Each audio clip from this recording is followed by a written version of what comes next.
Jæja, gott kvöld og verið velkomin í Flugusmiðjuna, Ívar hér. Núna ætlum við að hnýta flugu sem heitir Krókurinn og eftir Gylfa Kristjánsson. Þetta ein af mörgum, það var að tala mjög mörgum flugum eftir Gylfa sem hafa náð alveg ævintýralegum árangri. Sko, megnið af flugunum að Gylfa virka. En þessi, þarna hittir hann eins mikið í mark og bara hægt að hitta í mark með flugu og þetta ein vinsælasta fluga hjá mörgum sem að fara í bleikju. Þetta svona eins og Örvarfélagið með segja, þetta er eina flugan sem hann tekið með sér. Ef hann mætti bara velja sér eina í bleikjuveiði þá væri það Krókurinn.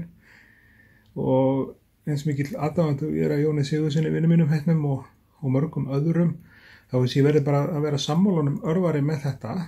Þú þarft mögulega ekki aðra flugu í bleikju heldur en þessa hérna á Íslandi. Þetta alveg fáránlega veiðin patta. Og hún veiðir ekki bara bleikju, hún veiðir urriða líka og ég hef heyrt að mönnum sem hafa fengið lax á krókinn í andstreymisveiði eða upstream. Nú tökum við bara restina af þessu hérna. Við notum sem sé svart vínilripp í búkinn, en áður við förum í búkinn þá þurfum við að búa til hérna með svona Antron-döbbi hérna í rassinn á henni hérna aðeins. Og ég var ekki búinn að sýna ykkur hvernig á að döbba og ef þið viljið fá kennslu það, bara tekið það fyrir einhverju vídeónu, en döbbið sett á sem sé þráðin sem það snúið svona á. Betra að nota lítið en of mikið, betra að bæta við, setja meir. Sjáum hvað þetta gerir. Nú bætum svo bara við ef þessar, svo færum við þetta bara hérna upp að. Þetta svona Antron-döbb, sumir nota svona dubbing brush eða bursta, þá kaupir við döbbið í rauninni bara tilbúið á vír. Það allt í lagi líka, en með þessari aðferð þá stjórnar maður aðeins meira hvernig þetta fer. Bustin alltaf allavega jafn og svo hægt að rífa í þetta með svona nál til að fá þetta og gera þetta aðeins pöttulegra og loðnara á eftir. Næsta skref, það bara svarta vínilrippið og það ekkert að sýna það hérna í mynd, en vínilrippið kúpt í laginu og kúpt hlutin á því á alltaf að snúa sem sé á alltaf að snúa upp. Hérna er að passa þetta að snúa upp alltaf leið, sko. Svona.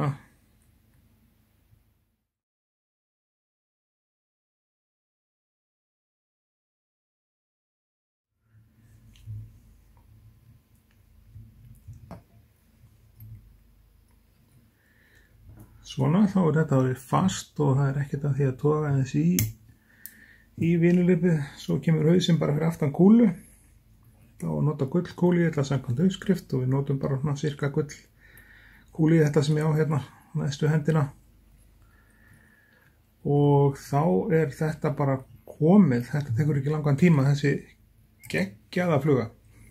Hún svakaleg, mæli með henni, eiga henni svona 10 og niður í 14. Þau verið ekki vansvikinn. Þá bara hausinn á, það að segja hnúturinn á hausinn og eina umferða lakki yfir þetta og þá erum við bara klárir í bleikjuveiðina í vor. Þetta fluga sem allir verið að eiga í bóksunum sínu, það bara svoleiðis. Ef þú ert að fara í bleikju, Krókurinn. Næst bara lakk, þá bara bregðum við á þetta hérna umferða lakki undir og allan hringinn. Og látum það þotna og þá Krókurinn bara tilbúinn og klár í slaginn. Svona lítur Krókurinn út eftir Gylfa Kristjáns. Ein af hans bestu flugum að mínu viti og alveg fyllilega þess virði að eiga í bóksinu sínu. Ég þakka ykkur kærlega fyrir áhorfið. Endilega að gerast áskrifundur á rásinni og setja like við vídeóið. Deila því ef þið viljið og við sjáumst hress og kák í næsta vídeói. Takk fyrir.